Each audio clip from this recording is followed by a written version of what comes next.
नार्ययति शेखरपादभक्तं गोपालदेशिकवराप्तसमस्तबोधं श्रीजानकीसचरणार्पित मानसाब्जं नारायणार्ययति वर्यमहं प्रपद्ये।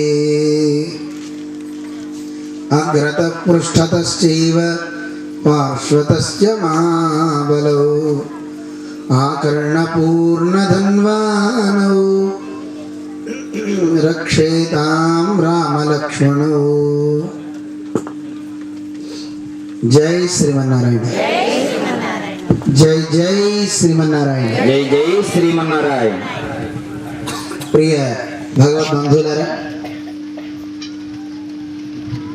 గారపాడు భగవద్బంధువులందరితో కలిసి రామచంద్రుని రజతోత్సవాలలో పాల్గొనే ఓ సద్భాగ్యం మాకు కలిగించినందుకు ముందుగా మా గురువు గారు చిన్నజీయర్ స్వామి వారికి నమస్కారాలు, దాసోహాలు చెప్తున్నాను.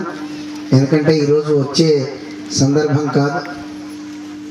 లోకక్షేమం కోసం చిన్నజీయర్ స్వామి వారు హైదరాబాద్లో ఒక పెద్ద యజ్ఞాన్ని చేస్తున్నారు. శ్రీ యాగం అని పేరు.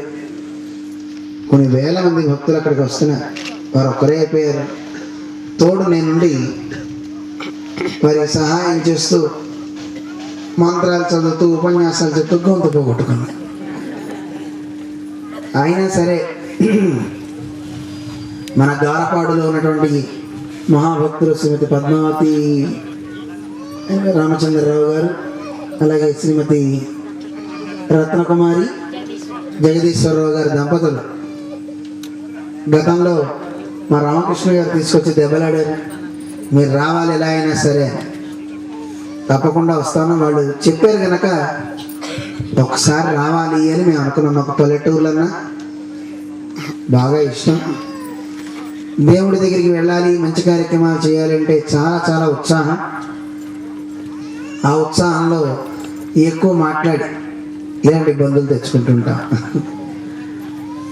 చాలా సంతోషంగా ఉంది. 3 రోజులు ఈ ఊళ్ళో ఉండాలి అని అడిగారు మన వాళ్ళు. కానీ 3 రోజులు కాస్త 30 నిమిషాలకు వచ్చింది. మన వాళ్ళ ప్రేమ అంత బాగా ఎక్కువైపోయింది.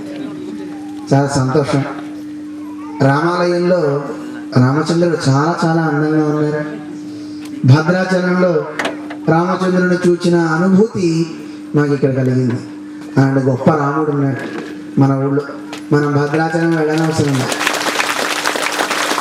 ఇక్కడ రాముడిని సేవిస్తే చాలు, అంత అందంగా ఉన్నాడు. మనం కోరుకుంటే రాదు. చాలామంది కోరుకుని దేవుని తెచ్చుకోవాలనుకుంటారు. కానీ ఆ అందం విగ్రహాలలో పెరుమాళ్ళలో కనబడదు. ఆయన అనుకుని వచ్చాడు అనుకోండి, వీళ్ళందరినీ అనుగ్రహించాలని అలా మెరుస్తూ ఉంటాడు. చాలా అందమైనటువంటి స్వామి. ఒక మాట శాస్త్రం చెప్తాను. శాస్త్రం మాట పక్కన పెడదాం. గాంధీ మహానుభావుడు ఎంతమంది తెలుసు? గాంధీజీ పేరు విన్నారా లేదా? చెయ్యొత్తారా మరి? దించండి. ఆయన చెప్పాడు ఒక మాట,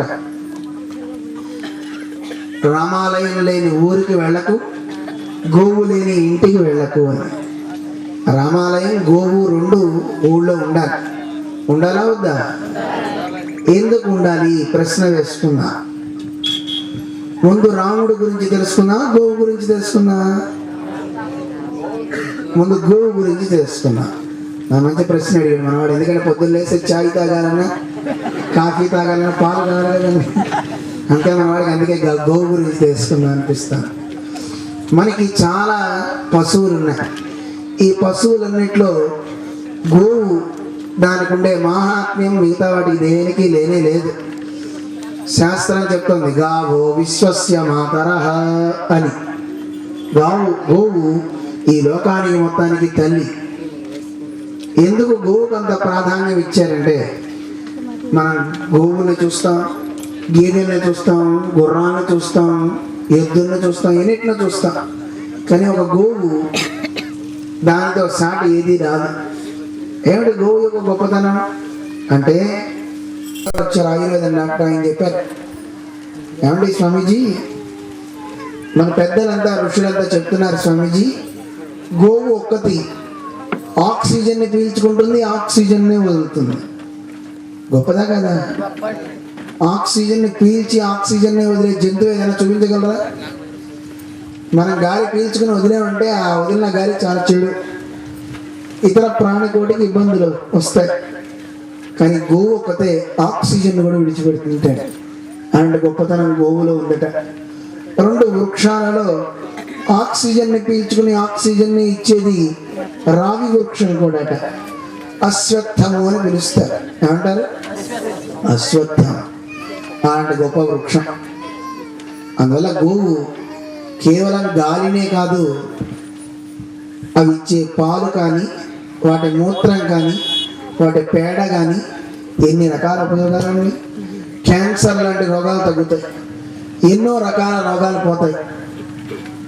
వాటికి పైన మూపురం అని ఉంటుంది. ఏముంటుంది? పల్లెటూరు వాళ్ళకి తెలుసు, మేము చెప్పక్కల. జెర్సీ ఆవు ఒకటేనా? అది టౌన్స్లో వాళ్ళకి చెప్పినా అర్థం కావట్లేదు. మీరు చూడండి ఎలా చెప్తున్నారు. జెర్సీ ఆవును తీసుకొచ్చి ఇదేనండి గోవు పూజ చేయండి అంటారు. ఎలా పూజ చేస్తాం? సరే దానికి 2 పళ్ళు పెట్టి పంపిస్తాం అనుకోండి, పశువు కదా. మరి గోవు అంటే మూపురం ఉండాలి.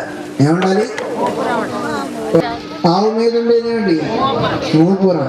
నేను చెప్పా, ఎవరైనా ఆయన గుడి ముందు ఉండేది గోపురం రా, ఆవు మీద ఉండేది మూపురం. గోపురం వేరు, మూపురం వేరు. అది కూడా తెలియట్లే టౌన్స్లో ఉన్నవాడికి. మాకు చదువులు చూడండి మనం ఎలా సంస్కరిస్తున్నాయో. గుర్రానికి గాడికి తేడా తెలియట్లేదు, ఆవుకి జెర్సీ ఆవుకి తేడా తెలియట్లేదు. అలా తయారైపోతున్నారు. అందువల్ల గోవు ఆ మూపురంలో సూర్యరశ్మి నుంచి దాంట్లోపల ఆ మూపురం కొంత శక్తిని తీసుకుని, ఆ శక్తి విశేషం చేత తన మూత్రంలో ఒక శక్తి వస్తుంది. ఫాస్ఫరస్ అంటుంటారు. అది చాలా గొప్ప శక్తి. ఆవు మూత్రాన్ని 7 వస్త్రాలు పెట్టి జల్లెడ చేసిన ఆ మూత్రాన్ని తీసుకుంటే ఎన్నో రోగాలు, ఉదయం 1 చెంచా 2 చెంచాలు తీసుకుంటే క్యాన్సర్ లాంటి రోగాలు రావు, ఎన్నో రోగాలు తగ్గుతాయి. ఆవు పాలు చక్కగా తాగితే మేధాశక్తి పెరుగుతుంది. ఏం పెరుగుతుంది? చాలా మంది మేధ అంటారు, మేధస్సు అంటారు. మేధస్సు అంటే కొవ్వు అని అర్థం. కొవ్వు కావాలా, జ్ఞానం కావాలా? జ్ఞానం కావాలి.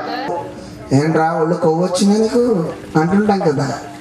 గేదె పాలు తాగితే నిద్ర బద్ధకం వస్తుంది, ఆవు పాలు తాగితే బుర్రని వేడెక్కిస్తుంది, ఆలోచింపచేస్తుంది. చెయ్యి, మంచి ఆలోచించు, చెయ్యి, మంచి పని చెయ్యి అని ఒక ప్రేరకాన్ని ఇస్తుంది ఆవు పాలు. అందుకే దేవుని దగ్గర ఆవు పాలు వాడతారు. అందుకే మన పెద్దలు ఒక పద్యం చెప్పారు, తెలుసిన? గంగి గోవు పాలు వాడు కాదేమో, బహుశా జ్ఞానపాడు. చాలా గొప్ప ఊరు, చాలా సంతోషంగా ఉంది. అలాంటి మంచి ఊర్లో మరి గోవులు పెంచాలో వద్దా? మనం జాతి గోవుల్ని పెంచుదాం. జాతి గోవులు ఊరికి రక్ష. అటువంటి మంచి శక్తి కలిగింది గోవు కనుక, సాధు జంతువు కనుక సర్వదేవతలు గోవులు ఉంటారు. అటువంటి గోవు మనందరికీ రక్షక. అందుకే గోవు ఉన్న ఇంటికి వెళ్ళాలి, ఎందుకంటే అక్కడ పాలు తాగితే మనకు ఆరోగ్యం. ఆవు నెయ్యి తెలిసినండి, పాల మీద నుంచి వచ్చే నెయ్యి కాదు. పెరుగుని చిలికితే వెన్న అవుతుంది కదా, ఆ వెన్నని చిలికితే కరగబెడితే వచ్చే నెయ్యి ఏదైతే ఉందో, ఆ నెయ్యి ముక్కులో కనుక రాత్రి కూడా పడుకునేటప్పుడు 2 చుక్కలు వేసుకుంటే పక్షవాతం రాదు. అర్థమైందా?